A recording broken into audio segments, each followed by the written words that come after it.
And I want to talk about, the importance of good nutrition. So when I cook, I do a lot of low carb, high protein cooking. So what I have going here is a beef stew, and there's a little bit of flour in the gravy, but as you can see, it's packed with nutrient-rich foods like carrots and green beans and mushrooms and so forth. And then in the other pot right next to it, we've got a hearty Italian gravy with nice chunks of ground beef and also chicken thighs. Now I know that the camera's getting very steamy, and so it's probably a little bit difficult to see some of the things that I have going in the pots, but once again, a good hearty stew. So it's important to keep yourself really healthy, eat right. Again, lots of color, like you could see in the stew. Color indicates lots of nutrients. So always have things in your kitchen, things that you can snack on that are healthy. Let's say I've got some bananas hanging up over there. We've got some fruit in the basket here. Let's see, what else? Over here we've got some things on the windowsill. So maybe one more thing we'll show in the fridge. Again, colorful means nutritious, right? So a colorful fridge.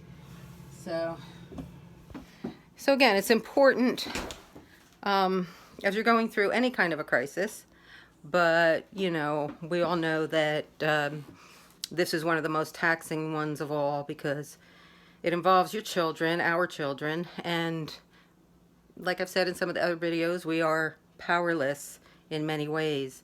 So it's very important to take control and take the power where you can have it in your life, and that's taking care of yourself. You don't want to let yourself degrade physically or emotionally. You don't want to be one huge big emotional mess for the rest of your life, because then if and when your children come back to you, you won't be healthy for them. And chances are when they were separated from you, you were a very healthy, vibrant dad or mom, and you want to be that when they come back. So you got to pull yourself up, eat well, exercise, take care of yourself, and be there for them emotionally, and be there for yourself emotionally and physically. Here's another thing that I have going in my kitchen. This little area next to my coffee maker with teas and organic honey, raw honey, and natural tea bags. So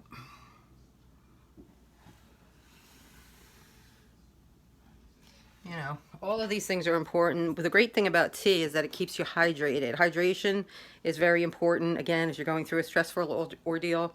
So, remember, we have a lot going on in our lives that we can't take care of, that we can't control, but there are some things we can.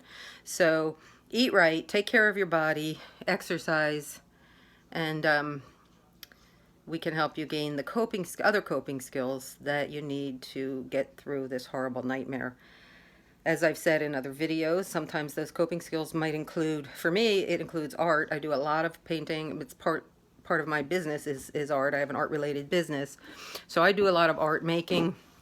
That has been a wonderful gift for me to help me to deal with the pain of this horrible form of child abuse to my children.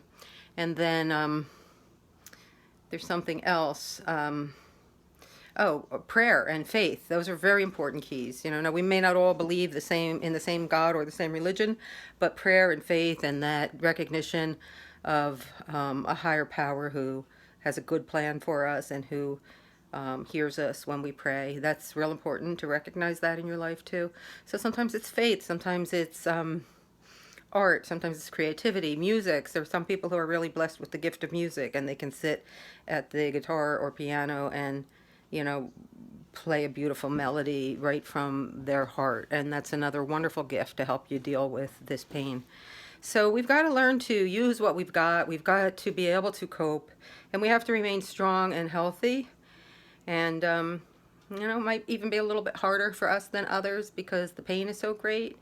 But we can all rise to that challenge and be strong and live the most happy life that we're capable of, and a life with purpose. So hang in there, moms and dads, and remember, you're not alone. None of us are, and we all need each other.